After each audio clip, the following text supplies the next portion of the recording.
Congressman, I know right now with President Biden, when he's going to speak to Putin, that he's going to ask him about the UFO things and stuff like that.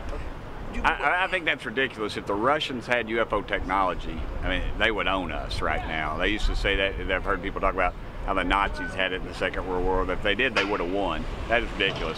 It has to be something that's out of our galaxy. It just has to be if it in fact is real.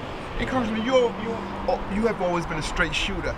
It's been like, I know when it's been bipartisan, but the one thing I've noticed is doesn't matter which president it is, nobody ever talks about the... They always say they're going to do something about it, and then they get in office.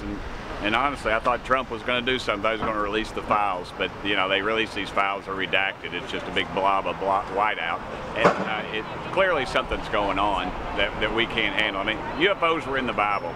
Read Ezekiel. It talks about the wheel flying around. So I mean, they've been around since we've been around, and somebody needs to come up with some answers. So even when something's supposed to be released coming up in a few weeks or months, what do you think is going to be in that? I don't believe it. I think Roswell was covered up. I think you know, more people believe in UFOs than believe in Congress for good reason, because of the jackleg stuff we do like that. We talk about we're going to release it and then we never do, or we release something that's so redacted that it's just ridiculous. The Air Force had a release on Roswell, which was the big deal, I think, from '48, and the big cover up there.